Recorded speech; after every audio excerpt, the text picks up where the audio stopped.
하나님 말씀 보시겠습니다. 유다서 1장 8절로부터 10절까지 말씀 우리 함께 한번 합독하시도록 하겠습니다. 유다서 1장 8절로부터 10절입니다. 시작. 그러한데 꿈꾸는 이 사람들도 그와 같이 육체를 더럽히며 권위를 업신여기며 영광을 해방하도다. 천사장 미가엘이 모세의 시체에 대하여 마귀와 다투어 변론할 때 감히 해방하는 판결을 쓰지 못하고 다만 말하되 주께서 너를 꾸짖으시기를 원하노라 하였거늘 이 사람들은 무엇이든지 그 알지 못하는 것을 해방하는도다. 또 저희는 이성 없는 짐승같이 본능으로 아는 그것으로 멸망하느니라. 아멘. 할렐루야. 이제 오늘은 거짓 선지자의 특징에 대한 크게 두 번째 시간을 갖습니다. 8절로부터 말씀을 통해 보면서 거짓 선지자에 대한 지난주 말씀의 첫 시간을 가졌을 때 거짓 선지자의 특징 가운데 첫 번째는 뭐냐? 꿈꾸는 자라 그랬죠. 근데 꿈에 대한 부분의 모습을 성경적으로 볼 때 두 가지의 개념으로 보면은 하나님이 주시는 꿈이 있고 반면에 사단이 주는 꿈이 있더라는 거죠. 중요해요. 지난주 말씀을 못 드렸는데 우리가 흔히 얘기할 때 꿈이라는 단어를 많이 사용합니다. 그럴 때 목사님들이 깐따따져면 꿈을 꾸라 그럽니다. 꿈을 꾸라 그러면 이 꿈 꾸라는 것이 내가 능동적으로 꾸는 것 같이 착각해요. 이 꿈은 결국은 하나님의 비전이라고 그랬죠. 민수기 12장 6절 말씀에 꿈은 하나님께서 선지자에게 하나님이 하실 말씀이 있을 때, 하나님이 우리들에게 하실 말씀이 있을 때 선지자에게 꿈을 통해서 또는 이상, 환상을 통해서 말씀해 주신 하나님의 도구예요. 그러므로 하나님이 주신 꿈은 결국 비전이 된다고 그랬죠. 우리에게 소망이에요. 비전이 됩니다. 근데 이 비전의 모습이 까딱 잘못하면 꿈을 꾸라는 말을 우리가 잘 이해를 해야 돼요. 꿈을 꾸라는 말을 내가 꾸는 꿈이 될 수 있어요. 이건 까딱 잘못하면 얘가 주는 꿈이 될 수 있어요. 우리들이 갖는 꿈은 내가 꾼 꿈이 아니라 하나님이 꾸게 하신 꿈을 비전으로 갖는 거죠. 군포에 있을 때 이 부분의 모습에서 한번 어느 권사님이 오셔서 어느 목사님이 훌륭하신 목사님의 어떤 무슨 세미나인가 무슨 뭐가 있어서 잠깐 참석했다가 저에게 오신 거예요. 그러면서 그분이 그럽니다. 계속 궁금한 거예요. 목사님, 꿈은 내가 꾸는 겁니까? 아니면 하나님이 꾸게 하신 꿈을 갖는 겁니까? 당연히 하나님이 꾸게 하시는 꿈을 갖고 있는 거죠. 그랬더니 아니래. 왜요? 그랬더니 그 목사님은 여러분이 꿈을 꿔야 된대요. 이렇게 비성경적인 얘기를 하는 거예요. 성경에서 나와 있는 꿈은 하나님이 다 꿈을 주셔서 그 꿈을 비전으로 갖고 있는 거지 내가 꾸는 꿈이 아니에요. 그건 개꿈이 될 수 있어요. 그러니까 이 꿈에 대한 부분의 모습이 저도 신학생 때 많이 들었던 얘기예요. 꿈을 꾸라고 막 그래서 입을 크게 하려고 막 그러면서 뭐 목회하는데 말이야 맨날 100명 이런 쫀쫀하게 우지 말고 1000명, 10,000명 막 꿈을 꾸라고 입을 크게 하려고. 저도 신학생 때 참 열심히 부리던 사람이 한 사람이에요. 근데 그건 다 개꿈이었어요. 결국 보니까 쓸데없는 필요 없는 소망만 내게 줬고 그 필요 없는 소망이 결국 저를 좌절하고 낭망하게 만들었고. 그래서 지난주에 그 말씀을 드렸죠. 하나님이 주신 꿈은 계속 우리에게 소망이 되고 비전이 돼요. 아직 이루어져도 않았어도. 근데 이 사단이 주는 꿈은 똑같이 반복을 통해서 확증시켜준다 그랬죠. 사단도 반복을 통해서 확증시켜주는데 반복이 되면 될수록 오히려 사단이 주는 꿈은 자꾸 나를 오히려 허망하게 만들고 공허하게 만들고 혼돈스럽게 만들고 오히려 머리 아프게 만들고. 하나님의 주신 꿈은 평안이 오는데 사탄이 주는 꿈은 평안이 아니라 그 꿈에 자꾸 매이게 만들고.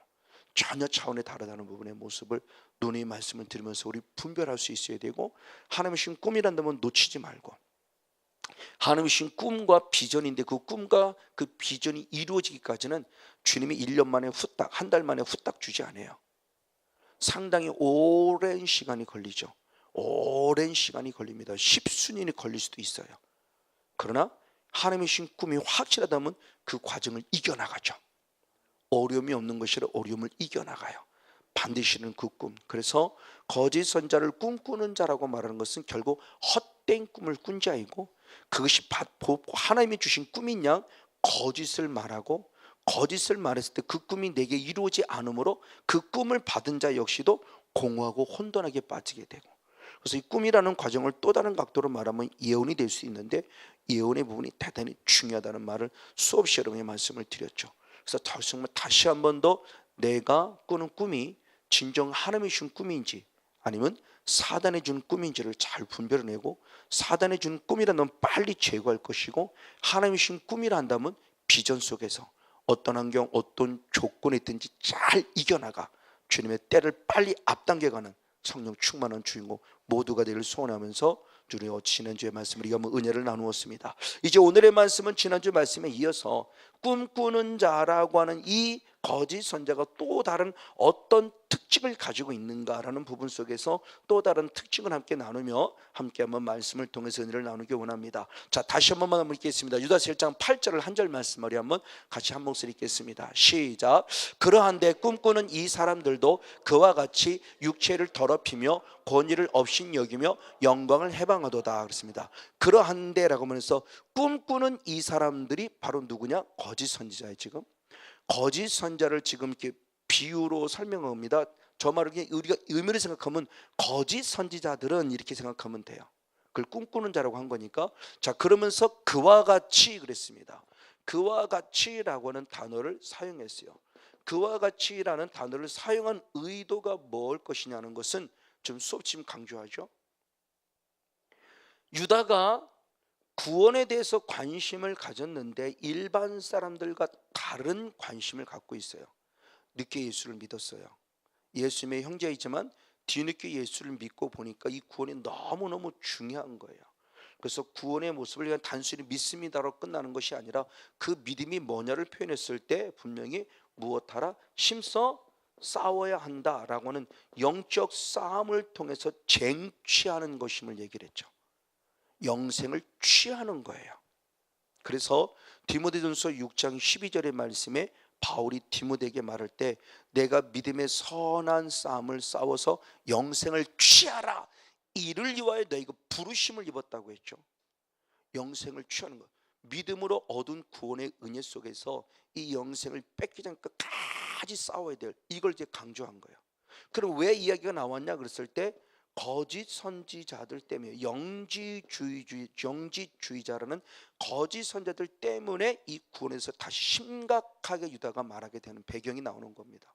그러면서 이 거짓 선자는 무엇을 받느냐 했을 때 먼저 얘기한 게 뭐냐? 심판받을 것이다. 이미 구약 성경에 기록된 대로 심판받을 것이다. 그러면서 이 그가 같이가 뭐냐를 지금 얘기를 하는 겁니다. 심판의 예를 지금 세 가지를 들었죠.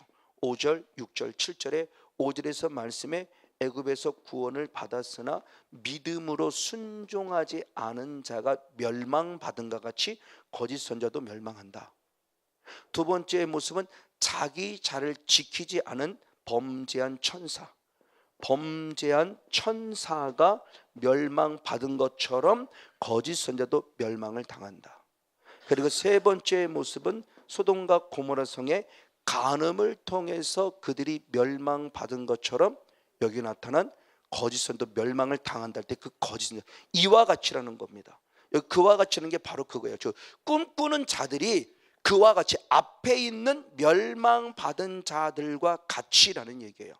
자, 심판을 먼저 얘기한 겁니다. 그러면서 그러면 윗사람들과 같이 무엇을 했냐? 그와 같이 죄를 범했다는 거예요. 동일하게. 그러니까 앞서 심판받은 사람들처럼 심판도 받지만 왜 심판을 받냐? 심판받은 자들과 같은 죄를 범했기 때문이라는 거예요. 그 심판받은 자들이 범한 죄처럼 지금 거기서도 똑같이 그 죄를 범하고 있다는 의미 속에서 그와 같이라고 지금 얘기를 하는 거예요. 그러면 그와 같이라고 얘기했을 때 그 거짓 선자가 범한 죄가 뭐냐 할 때 오늘은 지금 세 가지를 말해주고 있죠. 그 첫 번째가 그러한데 꿈꾸는 이 사람들도 그와 같이 가장 먼저 무엇했다? 육체를 무엇했다는 거예요? 더럽혔다는 거죠. 육체를 더럽혔다라는 얘기는 그 앞절 7절의 말씀과 연결이 됩니다. 자, 7절 말씀은 세 번째 심판받은 무리에 대한 얘기입니다. 자, 7절의 말씀 읽어보겠습니다. 유다서 1장 7절입니다. 시작. 소돔과 고모라와 그 이웃 도시들도 저희와 같은 모양으로 간음을 행하며 다른 색을 따라가다가 영원한 불의 형벌을 받음으로 거울이 되었느니라 라고 합니다. 자, 육체를 더럽혔다는 것은 결국 누구와 같이냐면 소돔과 또 무엇같이 고모라와 같다라는 거예요. 육체를 더럽혔다는 게. 육체를 더럽히면서 분명히 얘기했습니다. 뭐라고 했냐? 저희들의 이웃과 못했다, 간음했다, 그리고 또 무엇을 했다? 다른 색을 따라갔다. 이건 동성애라고 그랬죠. 지금 다른 색을 따라갔다고 표현하고 있어요. 즉 거짓 선지자가 소돔과 고모라 성에 멸망받은 거 심판받는데 왜 심판받는 똑같다는 거예요. 즉 소돔과 고모라 성에 거했던 그들과 같이 성건용 목사라는 사람이 지금 내가 뭐를 범하고 있다? 육체를 더럽히고 있다, 간음하고 있다, 동성애를 하고 있다는 거죠. 이 말씀을 준비하면서 오늘날 교회입니다. 오늘날의 교회 정말 많다고 누군가를 지명하고자 함이 아니라 우리가 잘 아는 대로 한때 청년 목회에 승리했다고 저도 그분의 책을 많이 읽어 신학생 때 많이 읽어봤던 모 목사님의 이야기와 똑같은 모습이죠. 그렇죠? 얼마나 많은 청년들을 울렸습니까? 그리고 지금도 한 번도 잘못했다고 말하지 않아요. 그분의 유튜브가 저는 조금 들어오지만 계속 취재하는 유튜브가 올라왔어요. 그럴 때 어느 날 그런 설교하면서 인터뷰했을 때 그런 겁니다. 주머니 털어 먼지 안 나는 사람 어디 있어? 그러고 하면 자기를 향해서 손가락질을 하면서 얘기를 하는 거예요. 자기는 그러므로 결국 간음의 죄를 범하지 않았다는 걸 항변하고 싶은 거예요. 그러면서 도로변에 그 횡단보도를 걸어가는 것에 직접 가서 인터뷰를 했는데 막 도망쳐가는 거예요. 아무 말 안 하고. 그러니까 참 안타까운 거예요. 그분을 정죄하고자 함이 아닙니다. 잘 이번 말씀을 듣고자 원합니다. 나도 능히 그럴 수 있다는 거예요. 우리도 능히 그럴 수 있다는 겁니다. 그리고 결국 그분은 누구냐는 거냐? 하나님이 성경적으로 말한다면 그분은 결국 누구다? 거짓 선자라는 거죠. 그 교회를 단순히 부흥시켰기 때문에 훌륭한 목사냐? 그럼 교회를 전혀 부흥시키지 못했던 시골교회에서 목사님은 쓸모없고 가장 볼품없는 목사냐? 아니요. 천국 가서는 과연 누가 인정받을까요? 정말 천국을 우리가 그리워 여기고 지옥을 두려워 여기는 신앙이란다면 목회가 달라질 거예요. 사람을 10,000명 했냐 1,000명 했냐 10명 했냐 그게 하나님 앞에 기준이 아니더라는 거죠. 우리가 이것을 알면 영의 세계에서 우리의 목회에 보면 이거 조금 더 훨씬 더 여러분 신앙도 마찬가지예요. 수천 명, 수만 명, 수십만 명 다니는 교회를 들면 여러분의 목회, 여러분의 신앙생활이 승리한 거고 지금도 아직 지하 냄새나는 교회에서 다니는 성도는 실패한 성도인가요? 아니요. 차원이 정말 다르다는 겁니다. 다시 한 번 더 의미심장하게 생각하길 원합니다. 자, 이 성건용 목사가 지금 여러분 앞에 서 있지만 내가 지금 육체를 더럽히고 있어요. 간음하고 있다는 겁니다. 동성애를 하고 있다는 겁니다. 그러면 저는 거짓 선지자예요. 성도 입장으로 보면 그 성도는 거짓 선생이에요. 간음하고 있는데 어떻게 진짜 성도가 돼요? 그게 고린도 교회잖아요. 고린도 교회 성도들은 자기들 잘못한 거 하나도 못 느껴요. 세상 사람보다 더 나쁜 놈들이었어요. 세상 사람도 범하지 않는 아비의 하체를 범한 거예요. 아비의 아내를 건든 겁니다. 내 친엄마일 수도 있고요, 계모일 수도 있고요. 이런 일들이 고린도 교회에 벌어지면서 자기들은 천국 간다고 말하니까 사도 바울이 말하죠. 얘들아 착각하지 마. 무슨 니들이 천국 간다고 말해 라고 말하며 얘기하는 게 고린도 전서고 갈라디아서예요. 이건 오늘 우리에게 참 의미심장한 얘기라는 말을 우리가 지지난주 간음에 관한 7장을 우리가 강의하면서 그런 부분을 풀었죠. 저희 선배님 교회에서도 그런 교회가 있었다고요. 제자 훈련하면서 나름대로 성공적인 목회를 하신 분입니다. 예성 목사님인데 장로교 목사님들이 그 목사님에게 말씀 훈련 받겠다고 할 정도로 한다면 나름대로 목회에 성공하신 분이에요. 근데 어떤 일이 벌어졌느냐? 실제 있는 일입니다. 성가 대장과 함께 성가 대원했던 어느 여자 성도님이 목사님에게 찾아 무릎 꿇습니다. 그러면서 말합니다. 목사님, 우리 둘이 결혼할 거예요. 이게 오늘 교회에 실제로 있는 일이에요. 남의 교회에 있는 것처럼 나하고는 상관이 없는 것처럼 생각하지 마세요. 오늘 교회에 수시로 벌어지고 있는 일들이에요. 그래서 목사님 모든 거 다 내려놓고 나는 목회의 실패자다. 그래서 결국은 먼 캄보디아로 떠나서 지금 선교 사역하면 이제는 행복한 목회를 하고 있지만 당신도 그런 아픔을 겪었던, 그렇게 중보하며 그렇게 성경 공부 가르치며 나중대로 제자 훈련을 잘 시켜서 교회가 부흥됐다는 교회임에도 불구하고 가장 지근거리에 있는 성가대원들은 그러지 않았다는 거죠. 지금 남 얘기하는 거 아닙니다. 제 얘기하는 거고 여러분이 얘기하는 거예요. 내가 간음한 자가 될 수 있다는 겁니다. 이분들을 정죄하고자 하며요, 나는 그러면 안 된다는 걸 얘기하자는 거예요. 판단하고자 함이 아닙니다. 이것에 대한 설명을 좀 더 구체화신 게 유다서 1장 4절입니다. 유다서 1장 4절의 말씀을 보시겠습니다. 같이 한번 읽습니다. 시작. 이는 가만히 들어온 사람, 거짓 선자입니다. 가만히 들어온 사람, 그 사람 몇이 있음이라. 저희는, 거짓 선자는 옛적부터 이 판결을 받기 위해 미리 기록된 자, 즉 구약부터 심판받기로 기록된 자니 무엇하지 아니했다? 경건치 아니했다. 그래서 우리의 하나님의 은혜를 도리어 무엇으로 바꿨다? 세귑거리로 바꿨다. 그리고 홀로이신 하나 주시이신 주제의 곧 우리 주 예수 그리스도를 무엇하는 자다? 부인하는 자다. 거짓 선자를 한마디로 딱 추격시킨 겁니다. 거짓 선자를 가만히 들어온 자의 모습을 얘기하면서 놀라워요. 하나님의 은혜를 무엇으로 받았다? 세귑거리로 바꿨다 그래. 근데 그 세귑거리로 바꿨다 할 때 세귑거리의 원어가 아셀게이아라는 원어예요. 그래서 개역 개정 성경, 바뀐 개역 성경은 저기를 하나님의 은혜를 방탕거리로 바꿨다는 얘기고, 우리말 성경은 음란으로 바꿨다라고 해석이 되어 있어요. 우리가 바뀌어진 성경, 여러분들이 쓰고 있는 개역 개정 성경은 방탕, 하나님의 은혜를 방탕으로. 저는 지금 옛날 성경입니다. 개역 성경. 그 개역 성경 세귑거리로 아셀게이아. 그러니까 아셀게이라는 원어가 성경적으로 보면은 호색이란 단어, 방탕이란 단어, 음란이란 단어 고루 해석이 되어 있어요. 근데 그 아셀게이라는 뜻을 조금 더 근원적으로 좀 더 깊이 들어가면 뭐냐면 성도착증과 같은 증세, 병과 같은 거예요. 근데 일반적인 성적 타락을 얘기하는 게 아니에요. 성도착증과 같은 증세를 가진 거예요. 관음증부터 시작해서 가학증부터 시작해서 자기가 성관계를 하면서 자기가 자기를 가학하는 게 있고, 또는 상대방을 가학하는 경우도 있고, 흔히 말하는 변태와 같은 짓을 하는 또 다른 성적 타락을 얘기합니다. 그냥 일반적인 간음의 개념이 아니에요. 그러니까 세귑거리로 만들었던 이 아셀게라는 원어가 갖는 뜻의 의미를 보자는 겁니다.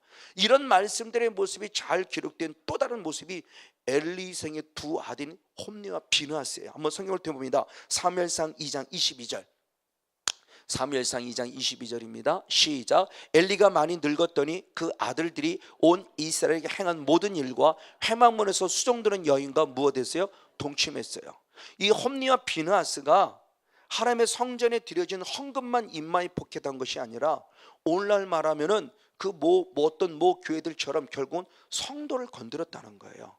가장 가까이서는 성도를 건드리는데, 그것이 그냥 일반적인 개념의 동침이나 간음의 차원을 뛰어넘는 조금 더 난잡한 그런 성의 모습을 가진 행위를 말하는 거예요. 그러니까 일반적인 성적 타락이 아니라는 거죠. 근데 이것이 누가 그랬냐는 거예요. 오늘날 말하면 목사님이 그랬다는 거고요. 오늘날 말하면 성도들이 그랬다는 겁니다. 이 사람들이 곧 거짓 그리스도, 거짓 선지자, 거짓 성도라는 얘기예요. 처음부터 시작해서 우리 모두가 다 같이 나는 안 그랬다? 아니요, 그러지 마세요. 얼마든지 나도 그럴 수 있어요. 남을 정죄하고자 하면 영적으로 이겨야 된다는 걸 얘기하는 겁니다. 그들이 왜 그래? 처음부터 그랬나요? 아니요, 그들도 처음부터 그러진 않았어요. 처음에는 신실했어요, 저처럼요. 근데 어느 순간 제가 타락하는 것처럼 얼마든지 타락할 수 있다는 거예요. 이걸 영으로 보자라는 겁니다. 이런 사람이 결국 거짓 선자, 거짓 성도가 될 수 있으니 나는 과연 어떨까라는 모습 안에서 나를 돌아보기를 원하는 겁니다. 맞습니다. 그런데 지난주도 말씀을 드렸지만, 이 간음이라고는 이 영성이, 간음의 영성이 어디서 왔냐? 간음의 영성이 단순히 육적으로 간음했다가 아니라는 거죠. 근원을 살펴보면 이미 지지난주에 좀 더 밝혔지만 오늘은 좀 간단하게 본다면, 이 간음이라는 이것이, 간음이 육이 아니라 이미 영으로부터 왔다는 거예요. 그러면 영 어디로부터 왔냐고 했을 때, 오늘 로마서 1장 한번 23절 한번 24절 두 절 말씀을 같이 보시겠습니다. 로마서 1장 23절 24절입니다. 시작. 썩어지지 아니하는 하나님의 영광을 썩어질 사람과 금수와 버러지 형상의 우상으로 바꾸었느니라. 그러므로 하나님께서 저희를 마음의 정욕대로 내어버려 두사 저희 몸을 서로 욕되게 하셨다. 아멘. 자, 23절의 말씀은 흔히 말하는 지금 뭐냐? 하나님의 영광을 무엇으로? 우상. 하나님의 은혜를 세귑거리로 바꿨다는 의미를, 그걸 육으로 보니까 그냥 간음했다 그러지만, 그걸 영적으로 보면 결국 뭐냐? 하나님의 은혜를 세귑거리로 바랐다는 것은 영적 간음이에요. 하나님의 다른 신을 섬긴 겁니다 지금. 근데 하나님의 다른 신을 섬기면 반드시 거기에 따라붙는 게 있다고 그랬죠. 그 구약적으로 봤을 때 바알을 섬겼던 수많은 사람들의 모습이었죠. 그렇죠? 바로 그래서 발람에게 속았던 자들이 바로 우상만 숭배함이 아니라 모함 여인과 행음을 해요. 그러니까 이런 것들이 결국 통로가 뭐냐는 거예요. 단순히 육을 육으로 보지 말고 영으로 보자는 게 바로 그겁니다. 그럼 이 사람들이 왜 이랬는가를 보니까 근원은 뭐냐? 우상 숭배예요. 우상 숭배를 통해서 이렇게 되어지니까 주님이 뭐라고 말씀했느냐? 하나님께서 저희의 마음을 정욕대로 더러움에 내려두사 버려두사 결국 우리의 몸을 더럽히게 된 계기가 됐다는 거예요. 그 근원이 결국 우상 숭배예요. 그럼 저와 여러분들 누구도 우리는 자유의 사람 아무도 없어요. 저 자신도 제 조상으로부터 불교라는 우상 숭배가 흘렀던 사람 중에 한 사람이에요. 그럼 제 안에도 제가 음란의 행위를 아직까지 한 번도 안 했다 한다 할지라도 제 안에 능히 뭐가 자리 잡고 있다? 음란의 영은 자리 잡고 있다라는 거죠. 지금 내면에 숨어 있을 뿐이죠. 그러면서 성령이 소멸되지고 성령이 자꾸 사라져가고 어느 순간 어떤 환경과 조건이 만들어지면 얼마든지 나로부터 음란의 영이 뛰쳐나올 수 있다는 겁니다. 이걸 누구도 부인할 수 없다는 거예요. 그리고 더 신약적으로 오늘 시대로 말한다면 구약은 행위적으로 범해야만 음란이었지만 예수님은 이미 만무로 무엇만 품어도 음욕만 품어도 나면 간음했다는 거예요. 그럼 누구 자유로울 사람 누가 있어요? 아무도 없어요. 여기는 성원녀 모세시켜도 자유로울 사람 아무도 없어요. 마음으로 음욕 안 푼 사람 누가 있어요? 이걸 다시 말하면 사탄이 가만히 있지 않는다는 거예요. 성령이 정말 완전 충만해서 세상의 것을 완전히 끊어졌다면 모르지만 그렇지 않다면, 더구나 지금은 청소년들 보세요. 아니 청소년 둘째치고 초등학생들 보세요. 지금은 그나마 노트북은 집에서나 봤지 지금 핸드폰 다 가지고 다니면요 음란 동영상을 안 볼 사람 아무도 없어요. 보려고 보는 것이 아니라 볼 수밖에 없는 환경과 조건들이 만들어져요. 그래서 오늘 국민일보를 보니까 아마 정부에 좀 더 강하게 한다는 것 같아요. 저도 모르겠습니다. 무슨 뭐 그동안은 뭐 URL인가 뭔가 이거를 차단 이것만 차단하면 뭐 HTTP인가 뭔가 이것도 차단시켜서 이제 음란물 접속 자체를 거의 불가능하게 만들어낸다 그랬더니 벌써 그걸 반대 서명한 사람 청원만 24만 명이 벌써 넘었어요. 그러니까 어른들이 안 된다고 얘기하는 거죠. 어른들이 건강한 어른들은 아이들에게 영향을 입힐까 봐 안 된다고 하지만 그래도 어른들은 그래도 분별이 되지만 아이들은 분별이 안 되잖아요. 그게 그냥 그대로 노출되잖아 아이들에게. 그걸 차단하겠다고 그러는데 그걸 또 반대한다는 청원이 벌써 국민일보에 나온 청원만 24만 명인가 넘은 거예요. 이게 보통 문제가 아니죠. 어쨌든 이 음란의 모습이 어떤 또 다른 곳에만 아니라 내 안에 내 가정 안에 자리 잡고 있다는 거예요. 근데 그 원인이 어디냐? 우상 숭배라고는 그 근원을 통해서 타고온다는 걸 말하는 거예요. 맞습니다. 오늘 목사라는 사람이 바로 그렇고 목사라는 이것을 가지고 갑질을 하는 거고 남자라는 모습을 가지고 갑질을 하고 있고 요새는 그것만 그러냐? 여자분들도 이제는 뭐 의도적으로 그래서 이제는 뭐라고 그래요? 술집을 가도 남자가 접대하는 곳을 일부러 찾아간다고 그러잖아요. 그게 오늘날의 현실이에요. 누구도 부정할 수 없어요. 내 남편 나부터 우리는 철저히 나를 분별하고 조심성 있게 자기를 바로 하나님의 영적 분별할 속에 자기 자신을 지킬 수 있어야 돼요. 베드로 똑같은 이야기를 하죠. 베드로후서 2장 10절 18절 시작. 육체를 따라 더러운 정욕 가운데 생하며 주관하는 일을 멸시하는 자들에게 특별히 형벌을 하실 줄 아느니라. 이들은 담대하고 고집하여 떨지 않고 영원히 저를 해방하거니와 저희가 허탄한 자랑의 말을 토하여 미혹한 데 행하는 사람들에게 서 겨우 피한 자들을 음란으로서 육체의 정욕 중에 유혹하더라는 거죠. 끊임없이 지금 쉽게 말하면 목사라는 갑질을 하는 거예요. 대부분의 성도가 넘어간 성도들이 다 그거예요.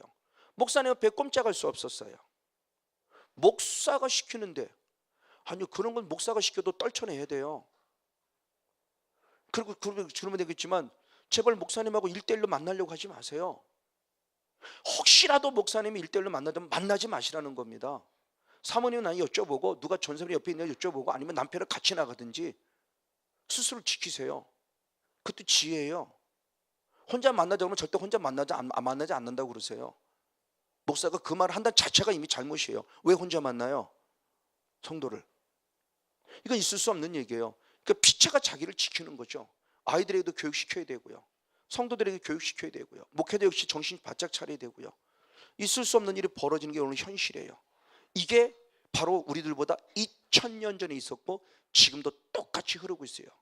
그래서 분명히 버가모 교회와 두아디라 교회를 했지만 버가모에는 발람의 영성이 흘러서 음란에 빠졌고 두아디라 교회는 이세벨의 영성이 흘러서 음란에 빠졌어요. 이 발람도 지금 우리에게 흐르고 있고 이세벨의 영성도 지금도 그대로 흐르고 있어요. 그래서 목회자부터 시작해서 성도를 타락해 갑니다.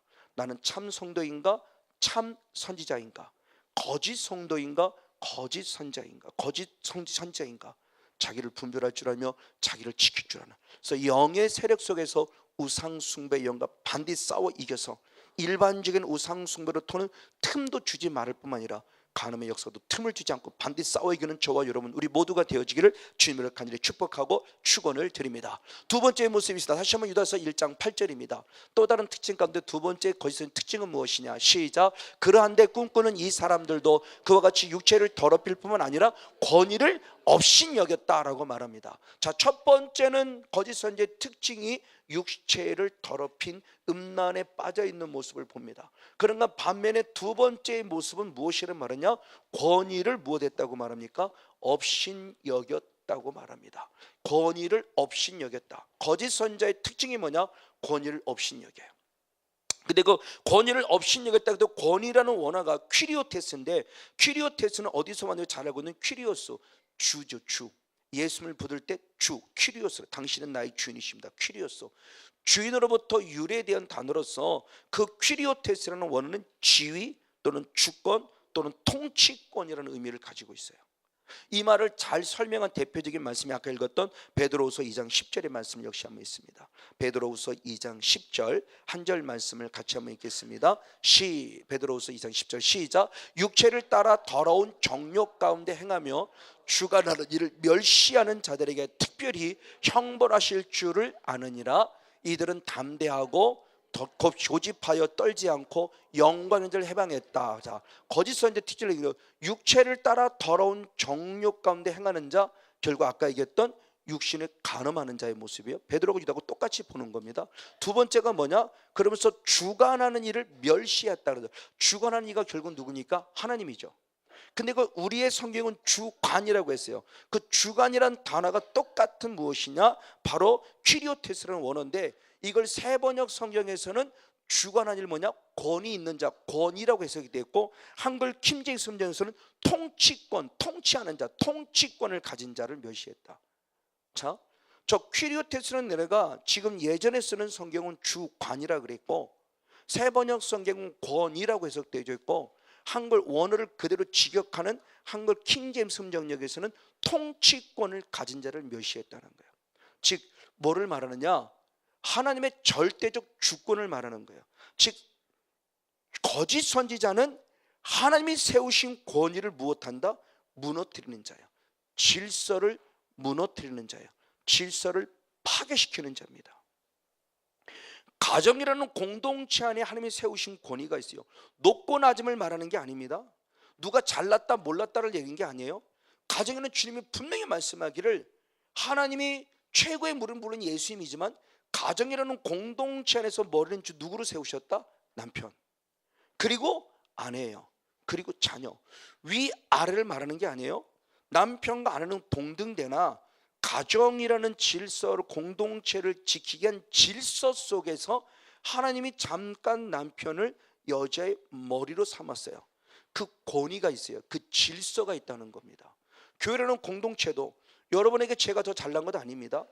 그러나 교회라는 공동체를 이끌어감 속에 질서가 필요했을 때 하나님이 세우신 권위가 있어요.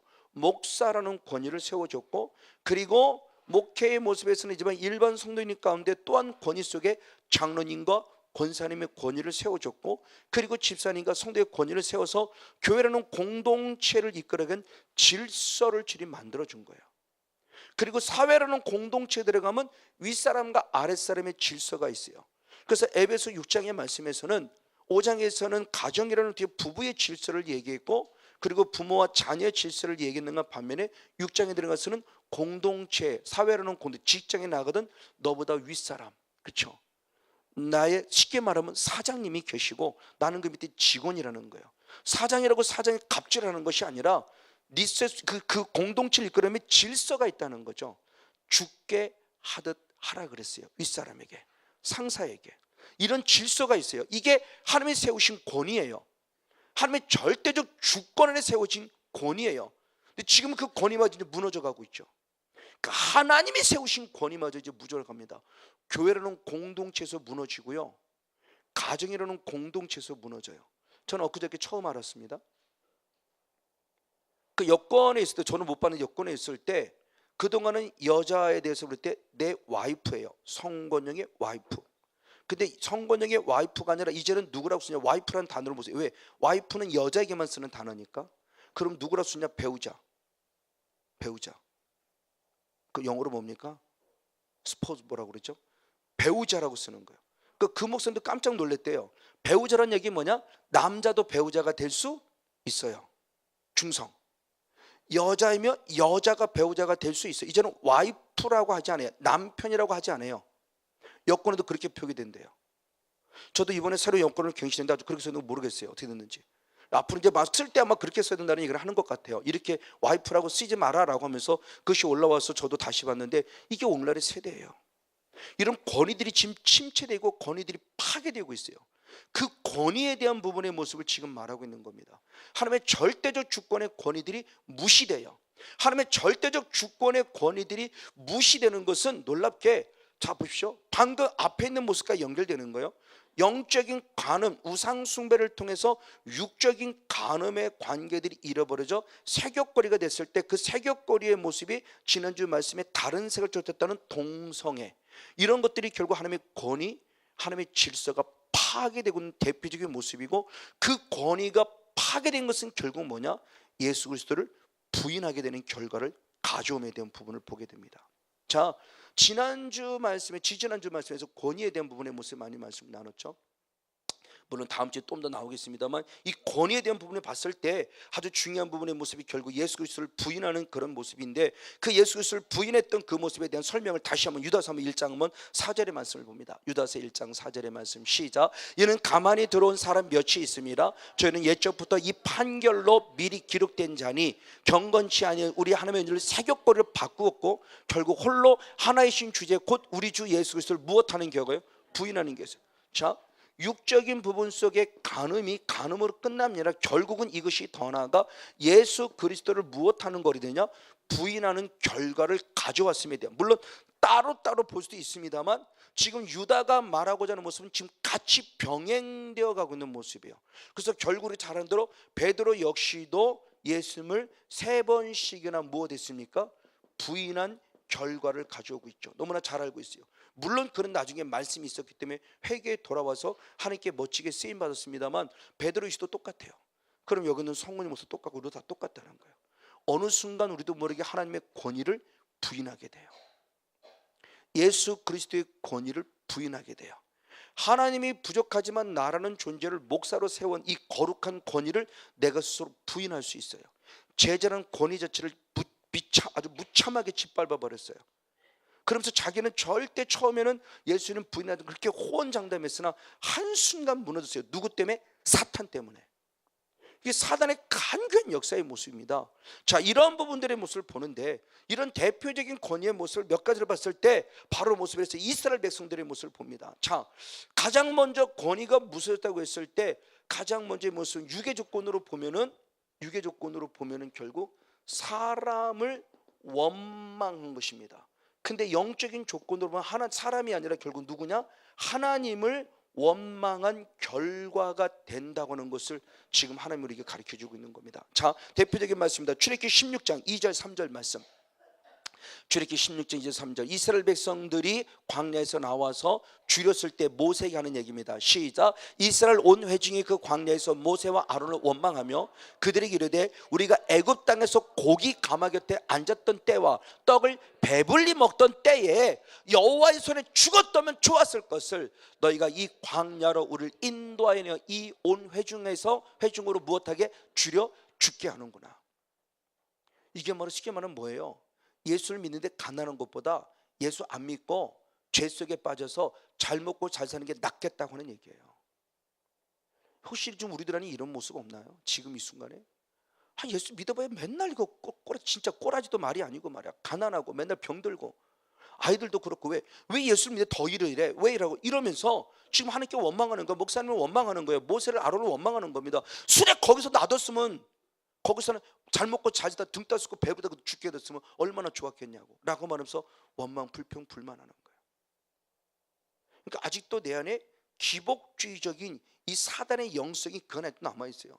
아직도 잘 먹고 잘 살아야 돼요. 그게 목적이 돼 있다는 게 문제라는 거예요. 잘 먹고 잘 살지 말라가 아니라 하나님이 주신 복을 통해서 오늘의 일용할 양식에 감사할 때 아버지가 채워주는 은혜를 통해서 정말 하나님이 행하셨습니다 그러면 그걸 아낌없이 주를 위해 쓰는 것이 아니라 아직도 잘 먹고 잘 살아야 되고 내 남편 잘 돼야 되고 내 아들 잘 돼야 되고. 서울대학들은 그렇게 다 잘 되는 겁니까? 여러분의 자녀가 다 서울대학 들어가 잘 되는 겁니까? 혹시 여러분의 남편이 흔히 말하는 새벽마다 나와서 쓰레기 청소하시는 분은 잘못되고 저주받은 인생입니까? 왜 내 육신의 욕심을 구하나요?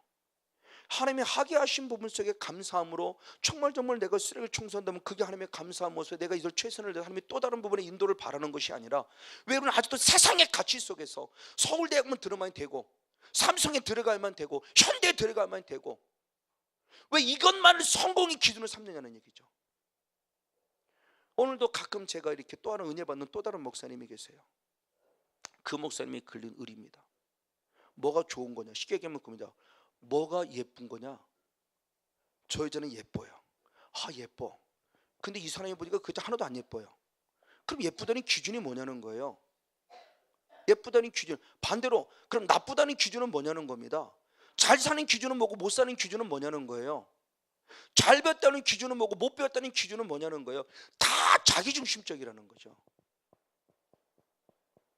하나님 중심이 아니라 이게 지금 이게 지금 목사의 마음이고 교회 성도의 마음인 거예요. 다 세상의 기준 속의 모습을 보면서 저 교회는 성공한 목회야, 저 교회는 큰 교회, 저 교회는 좋은 교회야. 다 육으로 보이는 것으로. 정말 그 교회가 좋은 교회일까요? 육으로 보기에 완벽해 보였던 사대 교회, 육으로 보기에 완벽하게 보였던 그 라오디가 교회 칭찬받았나요? 아니요. 육으로 보기에 가장 보잘것없는 서머나 교회, 육으로 보기에 보잘것없는 빌라델비아, 그들이 오히려 인정받았어요. 여러분 도대체 누구의 기준에 맞춘 신앙이 될 거예요? 지금 이런 하나님의 절대적 권위가 무참히 비참히 짓밟혀가고 있는 이런 모습 속에서 나와 여러분은 과연 어떤 모습에 서 있냐는 겁니다. 자, 유괴 조건으로 봤어요. 그럼 이것으로 끝나냐? 아닙니다. 그 다음에 말씀에 출애굽기 16장 7절입니다. 자, 분명히 유괴 조건으로는 모세와 아론을 원망했는데 7절은 그렇게 표현합니다. 7절의 말씀입니다. 시작. 아침에는 너희가 여호와의 영광을 보리니 이는 여호와께서 너희가 자기를 향하여 원망함을 들으셨습니다. 우리가 누구간데 너희가 우리를 대하여 원망하느냐. 자, 하나님께서 지금 말씀하시는 거예요. 아침에는 너희가 여호와의 영광을 보리. 이는 여호와께서 너희가 누구를 향하여? 자기. 하나님께서 말씀하시는 너희들이 지금 나를 향하여 원망함을 하나님이 뭐했다? 들었다는 거예요. 누구를 향해 원망했냐? 하나님을 원망했다고 하는 거예요. 자, 육의 조건은 분명히 누구를 원망했어요? 모세와 아론이요. 근데 영의 조건으로 보니까 결국 누가 원망이냐?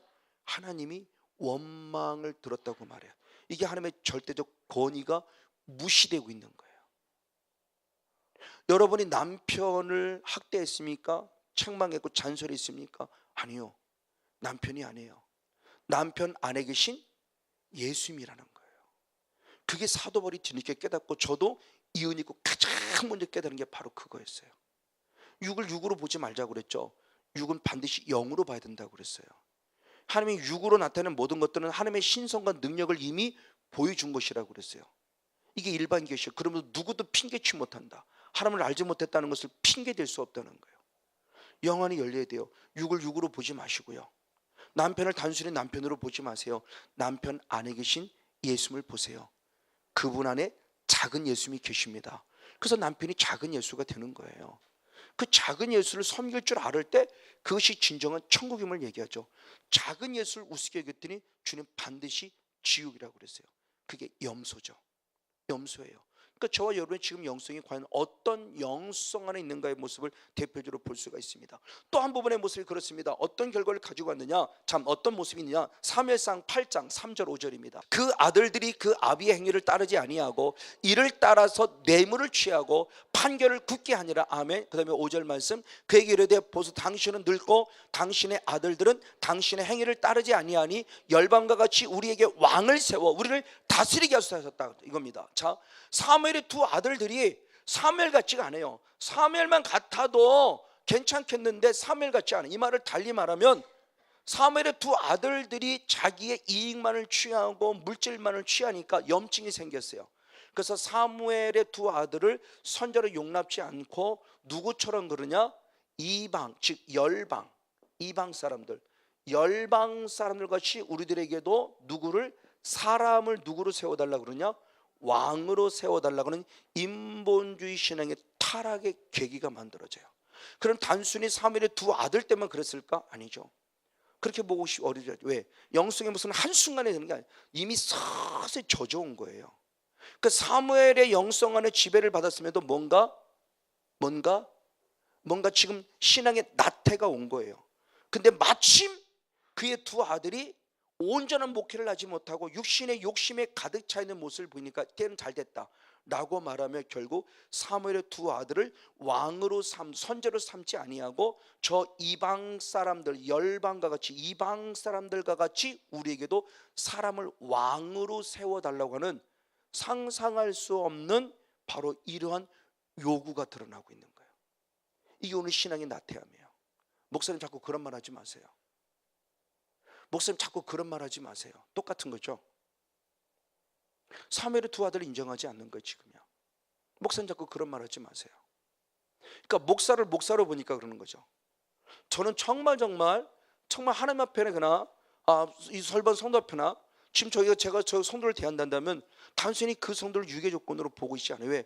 저는 이미 부족하지만 그나마 영의 소리를 냈단다면 그 성도 한마디 하는 말이 제게는 제가 미처 듣지 못한 하나님의 음성이 있어요. 왜? 그분 안에 하나님이 계시니까. 저는 그렇게 들으려고 정말 애씁니다.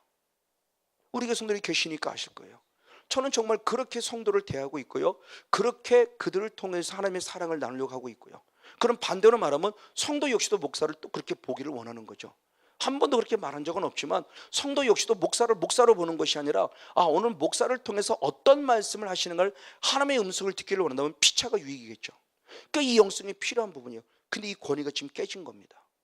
이 권위가 깨진 거예요. 그랬을 때 하나님이 뭐라고 말씀해? 똑같은 말씀을 하세요. 역시 사무엘상 8장 7절의 말씀을 봅니다. 역시 똑같은 말씀을 하십니다. 뭐라고 말씀하시냐? 시작. 여호와께서 사무엘에게 이르되 백성이 내게 한 말을 다 들으라. 그들이 너를 버림이 아니라 나를 버려 자기들의 왕이 되지 못하게 하랍니다. 결국 사무엘의 두 아들을 거부한 것은, 이 사람을 요구하는 것은 지금 누구를 버림이에요? 하나님을 버리며. 그러니까 내가 볼 때는 부족하지만 이 사람을 세우신 분이 누구라는 거예요? 하나님. 그러니까 하나님의 권위가 무참히 비참하게 지금 짓밟히고 있는 거예요. 내가 볼 때는 못난 남편이지만 하나님의 나에게 남편이라는 권위 속에 질서로 세우는 남편이라는 겁니다. 저는 집사람이 참 고마운 게 그거예요. 저는 제가 볼 때 참 부족해요. 연애 처음 만날 때부터 그렇지만 기쁨에 가서 항상 그래요. 성도들이 그럽니다. 목사님 왜요? 사모님 목사님을 엄청 사랑하나 봐요. 왜? 어디 가나 우리 목사님. 제가 낯뜨거울 정도로 고마워요. 한편 너무 고마워요. 제가 잘났나요? 아니요, 저 잘난 거 하나도 없어요. 근데 집사람이 저를 세워주니까 어디 가든 자신 있어요. 참 이거 대단히 고마운 얘기예요. 저 안에 하나님이라는 예수님의 마음이란 그리스도의 사랑이 없다면 불가능하겠죠. 노골적으로 그러니까 저보다 맞아요. 제가 생각해도 제가 우리 딸내미한테도 그랬어요. 저 아들내미한테도 그랬어요. 영아, 네가 여자 사랑은 또 중요한데 아빠의 경험을 보면 여자가 너를 더 많이 사랑했으면 좋겠어. 네 엄마처럼. 그랬어. 네 엄마처럼. 왜? 저의 성향은 아들의 성향을 알아요. 제 성향이 곧 아들의 성향이니까 아니까 아들의 성향상 가정이라는 울타리를 이끌어가기 위해서는 조금 더 적극적인 성향을 가진 여자의 성향이 필요해요. 세워주고 높여주고. 자꾸 잘났다고 해주고, 이게 가와만 서성이 아마 근본일 거예요. 근데 맨날 당신은 그거밖에 못해 그러면 저도 운명이 기죽었을 거예요. 어쨌든 바로 이런 모습들입니다. 지금 하나님의 권위가 세워지는데 이 하나님의 권위로서는 신본주의가 파괴된 거죠. 신본주의가 파괴된 것은 하나님의 왕이심을 인정하지 않는 거예요. 예수를 그리스도를 부인하는 것 똑같은 거예요. 예수를 하나님의 아들로 인정하지 않는 것 똑같은 겁니다. 왕으로서 인정하지 않는 것 똑같은 거예요. 지금 이런 상황들의 모습이 지금 벌어짐에 대해서 지금 말씀하고 있는 겁니다. 맞습니다. 바로 이런 부분들의 모습을 통해서 지금 우리들에게 하나님이 하시는 말씀이 무엇인가의 모습입니다. 자, 그랬을 때 이 하나님의 권위를 발표한다니까, 하나님의 권위를 짓밟았다는 것은 하나님을 결국 대적했다는 거거든요. 그러면 대적했다는 존재가 누구냐? 잘 아는 대로 사단이에요. 자, 이 말씀을 잘 설명한 것이 바로 스가랴 말씀의 모습을 보겠습니다. 스가랴 3장 1절의 말씀입니다. 스가랴 3장 1절 한 절 말씀을 같이 봅니다. 자, 스가랴 3장 1절 한 절 말씀을 같이 한번 보시겠습니다. 시작. 대제사장 여호수아는 여호와의 사자 앞에 섰고 사탄은 그의 우편에서 그를 대적하는 것을 여호와께 내게 보이시니라. 아멘. 지금 스가랴 선지자 가운데 환상 가운데 보여집니다. 하나님이 계시는데 하나님 앞에 지금 누가 서 있다? 여호수아라는 대선지자가 서 있습니다. 근데 여호수아는 대선지자만 있냐? 지금 누가 서 있다? 사단도 같이 서 있어요. 자, 사단이 설 때 이 사단은 말 그대로 그냥 사단이에요. 명사예요. 근데 이 사단이 지금 여호수아를 지금 무엇하고 있어요? 대적하고 있어요. 근데 이것도 사탄이에요. 원어가. 자, 이거는 명사로서의 사탄이고 이것은 동사로서의 사탄. 그러니까 사단의 성향이 지금 뭐냐? 사단이라는 그 뜻 자체가 대적자라는 뜻인데 그 사단이 결국 어떻게 하느냐? 대적을 실제로 하고 있는 거예요. 지금 그 원어 자체가 사단이라는 원어예요. 그러니까 사단이라는 그 자체가 결국 뭐냐? 대적자라는 자기 성향을 드러내는 겁니다. 그래서 끊임없이, 자, 이걸 반대로 내가 남편을 미워했어요. 남편을 미워하고 대적했어요. 근데 그분 안에는 남편은 예수님이 계셨어요. 그러면 내가 오늘 예수님을 결국 무엇한 거예요? 대적한 거예요. 근데 영어로 보면 내가가 아니에요. 내 안에 누가? 사탄이 지금 누구를? 예수님을. 근데 내가 불의의 병기로 지금 사탄에게 쓰임받고 있는 거예요. 지금요. 이걸 우리는 회개해야 된다는 거죠. 이걸 불의의 병기로 사탄에게 쓰임받고 있는 거예요. 지금 내가 대적한 거 아니에요. 자, 영적 싸움 똑같다고 그랬어요. 영적 싸움은 내가 싸우지만 실제로 싸워주면 누구였다? 하나님인 것처럼 결국 내가 의의 병기로 쓰임받는 것도 내가 아니고 내 안에 하나님을 통해 쓰임받는 거, 반대로 말하면 불의의 병기로 쓰임받는 것도 결국 나라는 거죠. 근데 사탄에게. 그러니까 나 자신의 모습을 내가 돌아볼 수 있고 영의 근원을 보면은 이게 억울한 거잖아요. 얼마나 억울해요. 나는 그러지 안 하고 싶었는데 이 사탄에게 또 미혹당하고 속아서 내가 지금 대적자로 변해졌으니 얼마나 억울하냐고요. 바로 그 부분 속에서 중요한 지금 얘기를 하는 겁니다. 그래서 하나님은 뭐라고 말씀했냐? 역대하 20장 20절. 이에 백성들이 일찍 일어나서 두고와도 들러 나가니라. 나갈 때 여호사밧이 서서 가로되 유다와 예루살렘의 거민들아 내 말을 들어라. 너희는 너희 하나님 여호와를 신뢰하라. 그리하면 경고히 서리라. 그 선자를 신뢰하라. 그리하면 형통하리라. 자, 지금 영적 싸움이 벌어졌을 때 여호사밧이라는 왕이 중요한 얘기를 했어요. 하나님을 무엇하라? 신뢰하라. 하나님을 통해서 세워진 누구를 신뢰하라? 선지자를 신뢰하라. 영적 권위죠. 얘들아, 네가 나를 신뢰하니 고맙다. 그러면 내가 세운 누구도 신뢰하라? 선지자를 신뢰하라는 거죠. 하나님을 신뢰할 때 내가 견고할 것이고 선지자를 신뢰할 때 내가 무엇할 것이다? 형통할 것이라고 약속하면서 이스라엘 백성이 중요한 얘기를 한 거야. 그러니까 단순히 성건용 목사를 신뢰함이 아니라 성건용 목사 안에 계셔서 성건용이라는 사람을 목사로 세우신 하나님을 신뢰하는 영안이 열려져야 되고 그 하나님을 신뢰하고 볼 수 있을 때 당연히 성건용 목사를 신뢰할 수 있다는 거죠. 혹시 부족해도. 그렇죠? 혹시 부족해도. 그 삶을 살아간 자가 누구냐? 잘 아는 대로 다윗이에요. 다윗의 모습은 너무너무 힘든 시간들의 모습을 지냈어요. 지금 장인어른이면서 이스라엘 왕인 사울왕부터 계속 쫓김을 당하며 광야 생활에 피신하는 바로 그때입니다. 그때 벌어진 사건 가운데 어떤 조건이 왔어요. 그때 많은 사람들은 하나님이 주신 기회입니다 이렇게 얘기해요. 하나님이 주신 기회입니다. 무슨 기회? 사울왕을 죽일 기회입니다. 하나님이 주신 기회라고 합리화시켜요. 그래서 결국 사울왕의 옷자락을 잘라냅니다. 근데 다시 원위치로 돌아와. 이게 말씀이 있는 자와 없는 자의 차이예요. 말씀이 있는 상태로 돌아왔을 때 내가 큰 실수했구나. 하나님께 용서를 구하고 사울왕에게 용서를 구하죠. 그것이 기록된 게 사무엘하 24장의 말씀이 기록되어 있어요. 사무엘상 24장 4절 5절 6절 한번 연이어 봅니다. 사무엘상 24장 4절 5절 6절 시작. 다윗의 사람들이 가로되 보소서, 여호와께서 당신에게 이르시기를 내가 원수를 내 손에 붙이리니 내 소견에 선한 대로 이렇게 행하라 하시더니 드디어 그날이 되었습니다. 다윗이 일어나서 사울의 겉옷자를 가만히 베니라. 그리한 후에 사울의 옷자락 뱀을 인하여 다윗이 마음에 찔렸다. 왜? 자기 사람들에게 이르되 내가 손을 들어 여호와의 기름 부음을 받은 내 주를 치는 것은 여호와께서 금하신 것이니 그는 여호와의 기름 부음을 받은 자가 됨이니라. 아멘. 또 한번 더 나오죠. 26장에 잘라낸 다음에 깨달은 거예요. 그차. 왜? 다른 사람이 하도 하나님이신 기회라고 말하니까. 하나님이 말씀하시는 원수를 갚는다고 그랬는데 원수를 당신 손에 붙인다고 했는데 드디어 지금이 그때니다. 지금이, 그쵸? 유괴주권 넘으면 가장 합법적 합니다. 맞아요. 상황과 환경을 보면 기가 막히게 앞뒤가 맞아 떨어지잖아요. 그러니까 진짜 하나님이신 기회인가 보네. 옷자락을 잘라낼 겁니다. 죽이자는 게 그나마 다행이죠. 옷자락 잘라낸 게. 근데 옷자락 잘라내고 나니까 결국은 무엇이 생각나서 하나님의 말씀. 그 말씀이 뭐예요? 하나님이 기름 부어 세우신 일은 네가 건들지 마요. 아무리 행동과 환경과 조건이 기가 막히게 앞뒤로 떨릴 만큼 합법적이고 논리적이고 기가 막히게 앞뒤가 맞도록 내가 환경과 조건이 왔어도 말씀보다 앞서갈 수는 없다는 거죠. 못난 왕이에요. 못난 왕. 왜? 성에 이미 떠난 왕이에요. 사울왕은. 그래도 누가 세웠다? 하나님이. 그래서 나중에 사울왕의 목을 자르고 있는 그 신하를 죽여버리잖아요. 어디 감히 네가 하나님의 기름 부은 자를 네가 죽여. 있을 수 없는, 내가 볼 때는 부족한 남편이고 내가 볼 때는 부족한 목사이고 내가 볼 때는 부족한 사모이고 내가 볼 때는 부족한 권사님일 수 있어도 내가 건들지 마라. 왜? 다 그들도 무엇으로? 기름 부음으로 받아 하나님이 세우신 하나님의 사람이에요. 그래서 아브라함의 아내를 건드렸다가 큰 코 다칠 뻔했잖아요.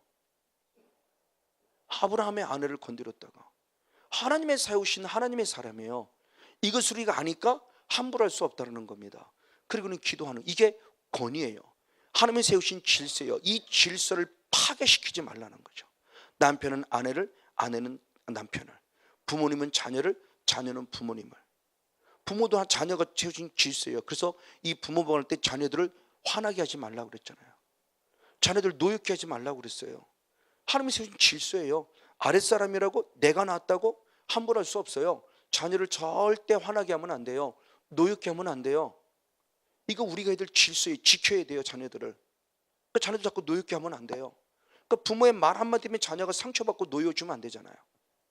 이게 얼마나 중요한 질서입니까? 이런 질서들, 권위들이 파괴되지 않아야 되는데 거기서는 이걸 파괴시키는 거예요.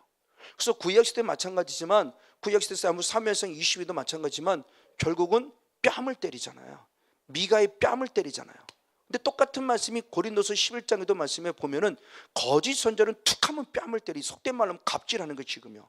그게 자기의 카리스마이고 그것이 자기의 권위처럼 생각해서 따기를 때, 이거 아닙니다. 있을 수 없어요. 그러니까 사도 바울이 그러잖아요. 온유하고 겸손하게 나아가는 나는 너희를 우습게 여기고 분노하고 화내고 하나님이 원하지 않는 방법으로 너는 왜 너는 그들에게 굽신거리느니. 나도 내 그렇게 나아가랴 화가 나서. 그러나 결국은 아니죠. 그렇지 않지만, 결국 그렇지 않지만 이 사도 바울이 인격적인 모독이죠. 저도 인격적인 모독도 성도에게 당해봤지만 얼마나 비참합니까? 사도 바울 한때는 그러지 않은 사람이었어요. 화끈했던 사람입니다. 예수 믿고 혼전히 죽어져 살아가니까 우습게 여기는 거죠. 지금도 정말 온유하고 겸손하게 나가려고 그러면 목사를 아주 우습게 여겨버리고, 그리고 뭔가 화 좀 내고 막 그러고 막 그러면 와 우리 목사님 카리스마 있어 그러면서. 그게 무슨 카리스마예요? 그 칼은 사람 죽여요. 그 좋은 칼 아니에요. 그 칼 원하지 말아요. 정말 예수님을 닮은 온유와 겸손한 주의 사람을 만날 축복해요. 그 사람들이 내가 살아가고 결국 하나님의 영광 가운데 피차가 살아갈 수 있는 길임을 지금 말씀해 주고 있는 거죠. 바로 그 부분 속에서 말하고 있는 부분 맞습니다. 그런 부분 속에 주님 말씀했던 부분 가운데 바울도 똑같은 이야기를 합니다. 사도 요한도 똑같은 이야기를 하죠. 결국 그것이 뭐냐? 요한일서 4장 20절의 말씀입니다. 요한일서 4장 20절 시작. 누구든지 하나님을 사랑하노라 하고 그 형제를 미워하면 이는 거짓말하는 자니 보는 바 그 형제를 사랑치 아니하는 자가 보지 못하면 하나님을 사랑할 수 없느니라. 제가 이 은혜를 가장 먼저 깨달은 말씀이라고 그랬죠. 요한일서 4장 20절 이 말씀이 가장 먼저 깨달아졌어요. 그래서 제가 제게 아픔을 주던 집사님 앞에 무릎 꿇었어요. 진짜. 그리고 제가 용서를 구했어요. 왜? 주님이 이거 가르쳐줬어요. 자, 사람은 내 눈에 보이는 사람이에요. 눈에 보입니다. 육의 존재입니다. 사람은. 근데 이 사람을 사랑하지 않으면 눈에 보이지 않는 영이신 누구? 하나님을 사랑한다는 것은 결국 무엇이다? 거짓말. 왜? 그분 안에 누가 계시니까? 하나님. 여러분 안에 누가 계시니까? 예수님, 성령님. 저는 이 말씀을 깨달은 거예요. 이 은혜 있고 가장 먼저. 그래서 주님의 음성 가운데 무릎 꿇어 그래서 저는 그 집사님을 모셔다가 정말 좋은 음식으로 대접해드리면서 최선을 대접해드리면서 제가 그분 앞에 식당에서 진짜 무릎 꿇고 용서를 구했어요. 왜? 저는 이 말씀이 진림을 믿고 있기 때문에. 이제는 예전에 이 말씀 지식으로는 알았지만 레마 되지 않으니까 못 깨달았어요. 지식으로는 알아요. 스쳐 지나가는 지식의 말씀을 선포할 수 있어요. 목사가 이 말씀 모르는 사람 없잖아요. 근데 이것이 레마가 되지 않으니까 나는 그 사람 미워 죽겠어요. 근데 이 말씀이 레마가 되니까 미워할 수가 없는 거예요. 그러니까 주님이 용서를 구하라는 거예요. 그리고 저는 순종했고요. 이것이 피차가 사는 모습이에요. 그래서 디모데전서 1장 13절의 말씀에 바울이 그렇게 고백해요. 사울이 있을 때 내가 핍박자가 됐고 폭행자고 박해자가 된 것은 내가 하나님을 믿지 못하고 알지 못할 때 범한 죄임을 고백해요. 누구보다 하니까 그렇게 열심히 했는데 그 신앙이 결국 믿음의 신앙이 아니었던 거예요. 믿음의 신앙이 아니었던 거예요. 그냥 헛껍데기 신앙이었던 거죠. 근데 자기는 그 하나님께 열심이라고 생각했어요. 맞아요. 뒤돌아보니까 하나님의 계명에 의한 신앙이 아니었어요. 사울은 누구의 신앙이냐? 장로의 유전에 의한 사람의 계명의 열심의 신앙이었어요. 차원이 달라요. 여러분 지금 하나님의 말씀이라는 이 성경책 미명 안에 사람의 계명만 기가 막히게 쫓는 사람이 있고 정말 누구나 하나님의 계명을 정확하게 써서 말씀을 통해서 믿는 참된 신앙 안에 거는 자가 있고 더디어 그래서 사울이 자기를 돌아보잖아요. 본인이 고백하잖아요. 내가 유대교를 지나치게 믿었다고 그러잖아요. 유대교를 지나치게 믿어서 사람의 계명 장로의 유전을 쫓았던 죄인임을 고백하며 죄인 중에 괴수임을 인정하잖아요. 그러니까 저도 그렇게 살았다고요. 사람의 계명을 쫓았어요. 하나님의 계명이 아니에요. 근데 사람의 계명과 하나님의 계명을 잘 분별해야 됩니다. 이걸 모르니까 다 넘어가는 거예요. 이 사람들이 율법주의자이지 율법 자체가 잘못된 것이 아니라는 말씀을 여러분 수없이 말씀을 드렸잖아요. 그러니까 이 신앙이 참신앙. 그러니까 이런 모습 속에서 아주 중요한 한 부분의 모습이 바울에게 나타났는데 바로 바울에게 알렉산더라는 존재가 있었어요. 후메네오와 알렉산더라는 존재가 얼마나 마지막까지 목회를 방해했는지 몰라요. 그래서 그는 이렇게 말합니다. 디모데 그의 아들이 말했을 때 디모데후서 4장 14절 15절 두 절 말씀 봅니다. 디모데후서 4장 14절 15절 역시 한 목소리로 같이 한번 읽겠습니다. 시작. 구리장색 알렉산더가 내게 해를 많이 보였음에 주께서 그 행한 대로 저에게 갚으시리니 너도 저를 주의하라. 저가 우리 말을 심히 대적하였느니라. 자, 에베소 교회를 목회하던 이제 바울이 떠나고 그 목회지를 지금 누구한테 맡겼냐? 디모데에게 맡긴 거예요. 지금 디모데에게 맡겼을 때 당신의 목회 속에 힘들었던 알렉산더라는 사람이 있어요. 이 말을 통해서 교회 영적 분위기를 깨뜨리니까 독한 말을 했다고 에베소의 말씀에 기록되어 있으니까 독한 말을 하면서 교회 영적 분위기를 깨뜨리는 거예요. 그럴 때 너도 주의하라고 그랬어요. 이게 디모데의 모습입니다. 그러나 사도 바울은 중요합니다.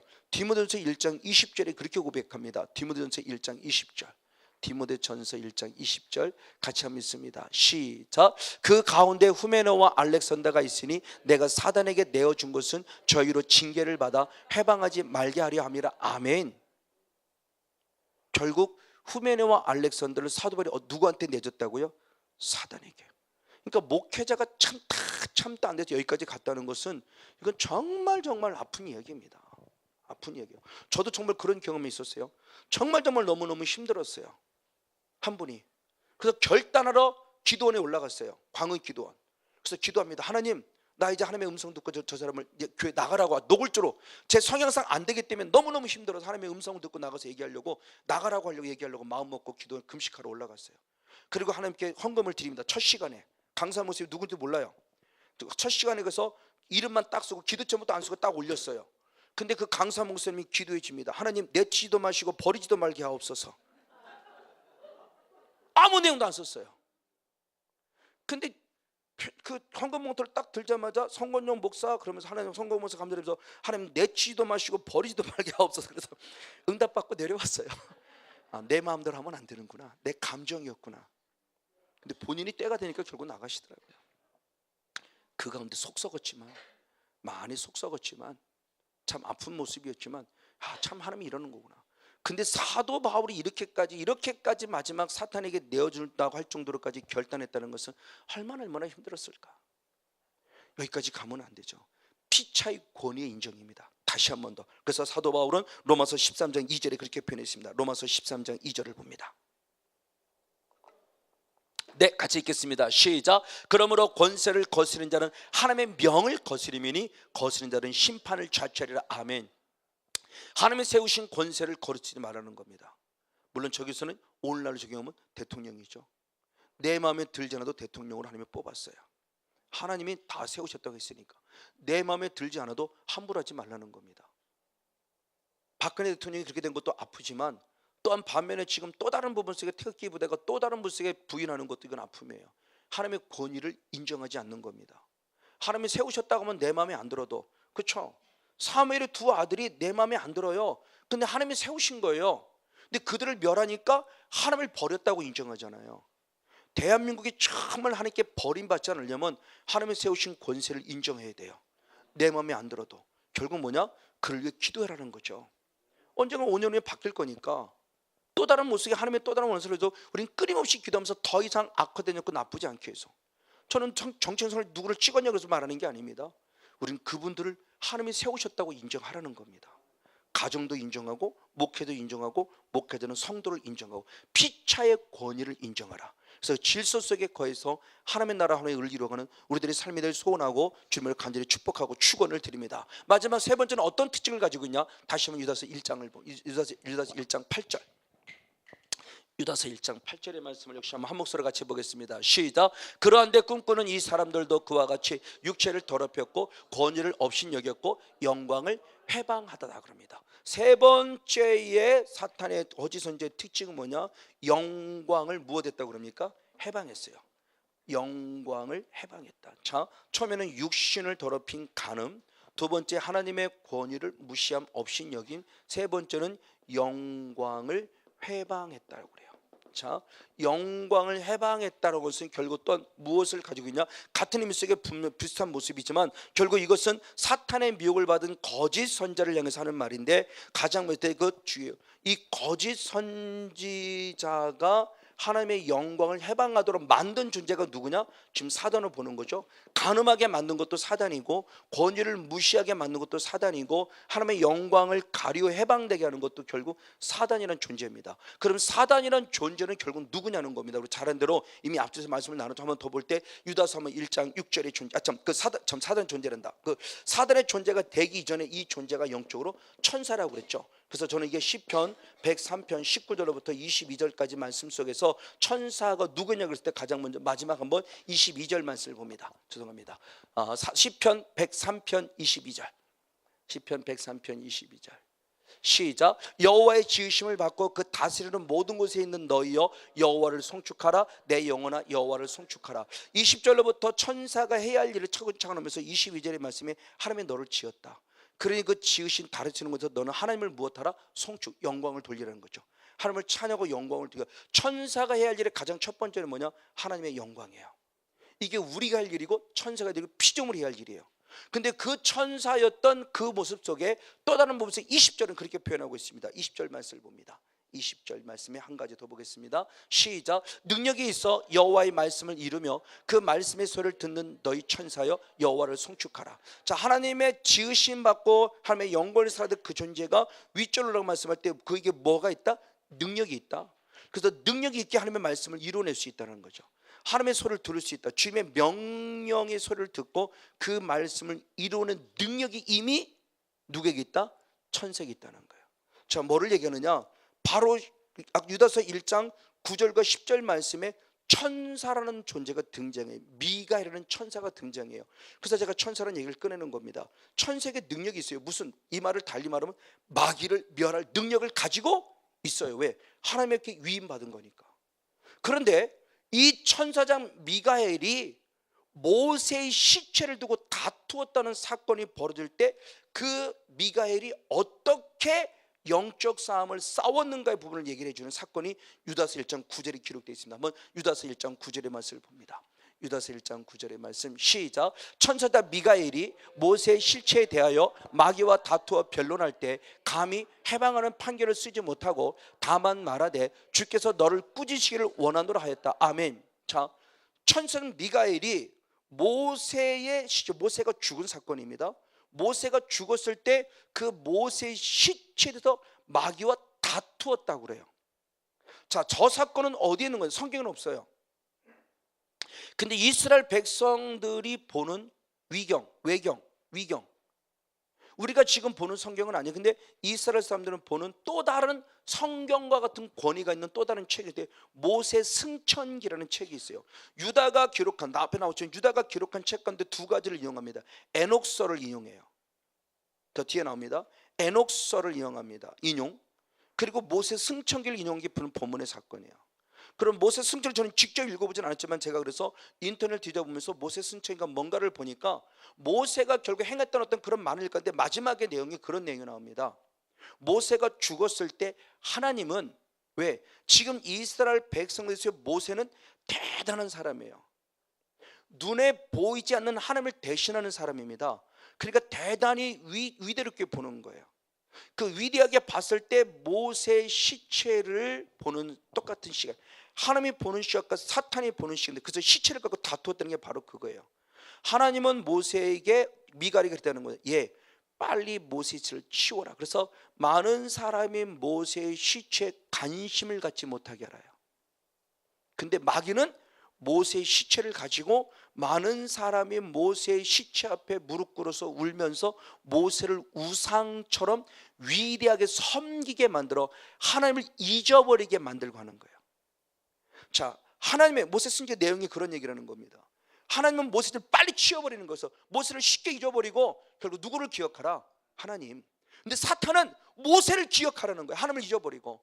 그러니까 모세의 시체를 무덤을 크게 만들어서 모세를 위대하게 만들고 와 모세 이렇게 만들고 사탄은 모세의 시체를 뺏어가려고 하는 거예요. 하나님도 뺏어 하나님을 빨리 없애버리려고 그러는 거고 사탄은 뺏어서 그걸 크게 만들어서 우상화 만들려고 그러는 거. 그때 싸웠다는 그 얘기라는 거예요. 이게 모세 승천기라는 책이 있고 거기에 기록된 건데 지금 유다가 뭐를 얘기하느냐?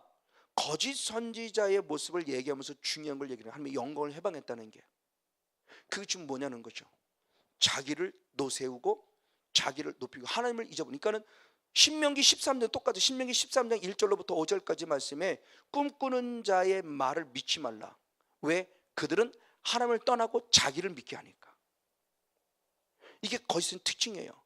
처음에는 하나님 말하는 것 같은데 어느 순간 하나님은 쏙 사대보고 내가 이만희하고 똑같은 거죠. 지금 이만희하고 똑같은 거예요. 요새 나오는 신옥주 그러면 똑같은 거죠. 그러니까 가서 성도 뺨을 때려도 그냥 다 그냥 우리 고맙다고 그러고 쩔쩔매잖아요. 어떻게 이런 일이 있을 수 있어요?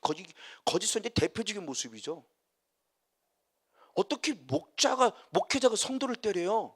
어떻게 목사가 성도를 때려요? 지금 있을 수 없는 일들이 벌어지고 있잖아요. 근데 꼼짝 못하잖아요. 지금요. 그게 사단이에요. 그게 솔타일인가 딱 매여갖고 지금 그런 모습 하나님의 영광이 가려진 대표적인 한 모습입니다. 지금 그 모습을 보여줄 때 그러면 미가엘은 어떻게 했냐는 거예요. 미가엘 사탄을 멸할 능력을 가지고 있어요. 근데 지금 뭐라고 하냐면 마귀와 다투어 변론할 때 감히 회방하는 판결을 쓰는데 이것만 그게 뭐냐? 심판하지 않았다는 거예요. 심판하지 않았다. 지금 우리 영적 싸움하고 똑같아요. 성건유 목사가 그러고 협력사자 여러분의 영적 싸움 해주는 여러분 수로 영적 싸움은 똑같아요. 내가 심판하는 거 아닙니다. 사탄은. 미가엘은 그 능력을 가졌으나 심판하지 않아요. 그러면서 뭐라냐? 회방하는 판결을 쓰지 않아 못하고 아니라 사실은 쓰지 않았고 다만 말을 주께서 너를 무엇하기를 원한다? 꾸짖기를 원한다. 그래서 하나님께 심판을 맡기는 거예요. 지금 저도 여러분이 그렇죠? 나사렛 예수의 명을 손판에 악한 사람을 떠나가야 한다. 때로는 예수의 명을 대해서 피가 있을 때 성령의 눈이 있을 때는 떠나갈 때 반드시 예수님을 결박당해. 그래서 예수님 발 앞에 무릎 꿇어 예수님의 심판을 받아라. 내가 심판하는 거 아니에요. 결국 싸워주시는 분은 누구예요? 하나님. 우리는 통로일 뿐이에요. 이게 지금 미가엘의 그 겸손함을 보여주는 겁니다. 미가엘은 지금 그렇게 영적 싸움을 하고 있다는 것이고, 부족하지만 여기는 성건용 우리 모두 지금 그렇게 영적 싸움을 하고 있다는 거예요. 근데 거짓 선자는 아니라는 거죠.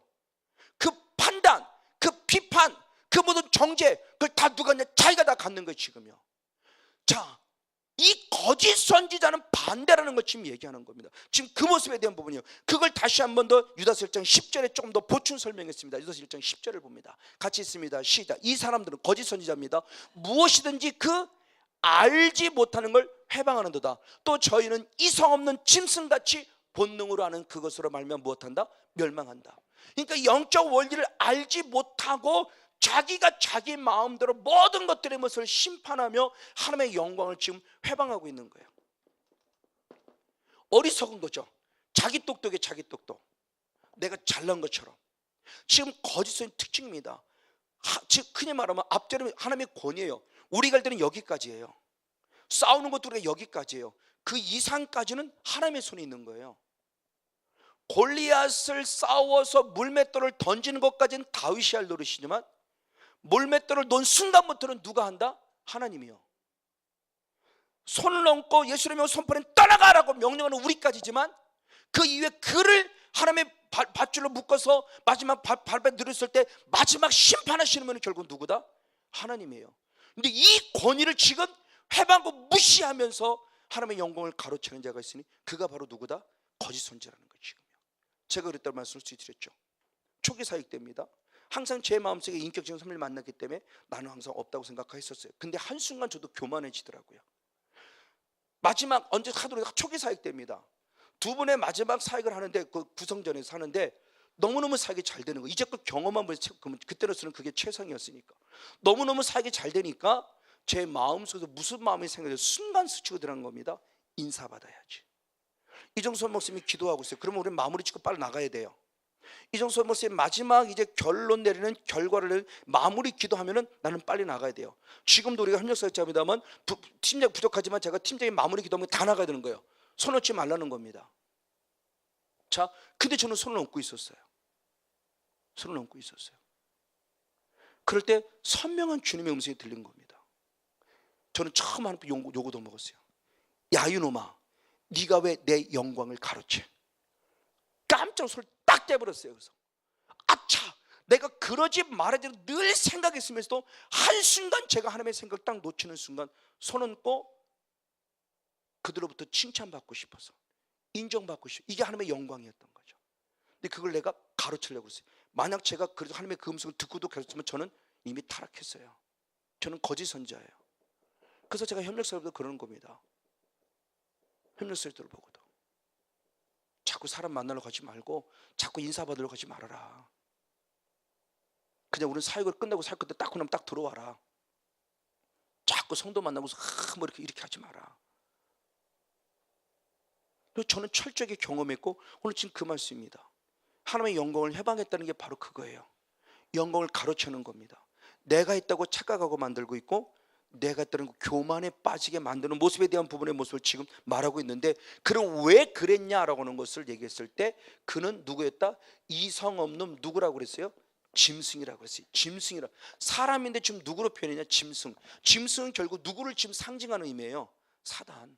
너는 사단에게 사로잡힌 존재라는 거예요. 그걸 똑같이 말하는 게 에베소 2장 3절의 말씀에서는 사도 바울은 우리를 본질상 누구라고 그랬냐? 우리는 본질상 진노의 자식이라고 그랬어요. 사탄의 자식으로서 진노받을 대상에 대한 부분의 모습을 얘기합니다. 우리는 진노를 받을 수밖에 없는 이성이 없는 그 짐승이고 본질상 진노의 자식이라고 지금 사단이 말하고, 이것을 또 사도 요한은 똑같이 말한 말씀이 바로 요한복음 8장 44절에 우리의 아비는 누구라고 그랬습니까? 마귀라고 그랬다. 그러면서 거짓이라고 그랬어요. 거짓의 아비, 마귀가 네 아비라는 거예요. 이게 정말 충격적인 내용이에요.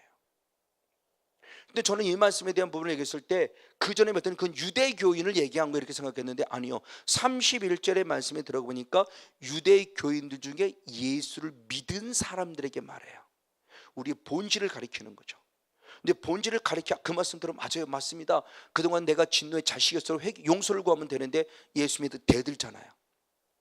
쓸데없는 소리하고 있어. 무슨 우리 아비가 마귀야, 우리 아비는 하나님이고 아브라함이야라고 이렇게 따져다가 큰 코 다치죠. 그러니까 하나님 말씀을 하나님 말씀으로 받지 못하는 어리석음의 모습이 있는 거예요. 바로 그 모습 가운데 그래서 예수님은 대표적인 자 바리새인에서 뭐라고 말했는가? 마태복음 23장 33절, 마태복음 23장 33절 한 절 말씀을 같이 한번 읽습니다. 시작. 뱀들아 독사의 새끼들아 너희가 어떻게 지옥의 판결을 피하겠느냐. 아멘. 그래서 결국은 바리새인들을 향해서 지금 누구라고 그랬습니까? 네 아비는 결국 누구라는 거예요? 마귀. 그걸 지금 누구라고 표현했어요? 독사, 뱀이라고 표현했어요. 뱀들아, 이 독사의 자식들아, 네 아비가 독사라는 거죠. 너는 사탄의 자녀라는 거예요. 누굴 향해서? 바리새인. 바리새인은 누구보다 하나님을 잘 믿는 사람, 오늘날 말하면 보수주의 신앙을 가진 사람이에요. 자유주의 신앙이 아니라, 사두개인들은 자유주의 신앙을 가진 사람이라 말한다면 바리새인은 보수 중에 보수주의 신앙을 가진 사람들이에요. 근데 하나님은 그 보수주의를 향해서 네 아비가 누구라고 그랬다고요? 사단. 그럼 현대판 바리새인이, 성건영 목사를 비롯해 우리 모두가 다 같이 현대판 바리새인이 될 가능성이 있어요. 정신 정말 바짝 차려야 됩니다. 결국 열왕기상 22장의 말씀에 왜 참 선지자가 400명이 넘는 사람이 한순간에 왜 거짓 선지자가 됐을까요? 성경 분명히 말합니다. 거짓의 영이 그들에게 들어갔다는 거예요. 그래서 하나님의 영광을 가리운 거예요. 성건영 목사님도 거짓의 영이 한순간 들어오면 저도 거짓 선지자가 돼요. 지금 아무리 제가 아닌 것처럼 발범 쳐도 한순간 거짓 선지자 되는데, 그럼 여러분들이 성건영 목사를 거짓 선지자는 어떻게 하냐? 열매를 보는 거죠. 아, 지금 성 목사가 지금 육에 빠져 있네, 간음에 빠져 있네, 육신에 빠져 있네, 세상에 빠져 있네. 그걸 보는 겁니다. 성건영 목사가 지금 어떤가를 보는 거예요. 그리고 하나님의 권위를 인정하는 영적 질서 속에서 사람을 세워놓게 영광을 돌리고 있는가, 하나님의 영광을 해방하고 있는 걸 보면 여러분 성건영 목사를 안다는 거죠. 아, 성건영 목사가 저거 아닌데? 그러면서 결국 외식하는 거죠. 여러분 볼 수 있죠. 그 정도의 영혼은 없습니까? 그 정도의 영혼 다 볼 수 있잖아요. 그럼 여러분 성령을 늘 봐야 돼. 그래서 조금이라도 그런 기색이 있으면 여러분 오면 안 됩니다. 그래 여러분이 살아요. 그 더럽고 추한 영성을 여러분이 계속 유산을 물려받아도 여러분도 죽어요. 저도 죽고. 그러면 안 돼요. 저도 영적 소경이 되면 안 되고 여러분도 영적 소경이 되면 안 되고. 그럼 결국 뭐냐는 거죠. 마지막으로 늘 십자가 앞에 무릎 꿇어야 돼요. 그래서 고린도후서 13장 5절에 그렇게 표현했습니다. 고린도후서 13장 5절의 말씀을 봅니다. 같이 한번 읽습니다. 시작. 너희는 믿음에 있는가? 너희 자신을 무엇하라? 시험하라. 그리고 너희 자신을 확증하라. 예수 그리스도께서 너희 안에 계신 줄을 너희 스스로가 알지 못하느냐? 그렇지 않으면 너희는 버리운 자니라. 아멘. 자기 자신을 늘 믿음 안에서 자기를 시험하고 확증해야 돼요. 성건영 목사 늘 저 자신의 모습을 시험해보고 확증합니다. 그러니 겸손하게 무릎 꿇을 수밖에 없습니다. 늘 십자가 앞에 무릎 꿇을 축복합니다. 거짓 선지자, 거짓 성도가 아니라 참 선지자, 참 성도가를 축복합니다. 그리고 여러분 분별하십시오. 정말 다시 한 번 더 분별하십시오. 무엇을 보고? 열매를 보고요. 그래서 열매를 보고 아니다 싶을 때는 냉정해야 돼요. 여러분 영이 살아야 되니까. 여러분 영이 살고, 여러분 때문에 가정이 살고, 여러분 때문에 교회가 살고, 여러분 한 사람 한 사람 때문에 이 나라 이 민족까지 살려갈 수 있는 그런 영적 주인공 우리 모두가 되어지기를 예수님의 이름으로 간절히 축복하고 축원을 드립니다. 할렐루야.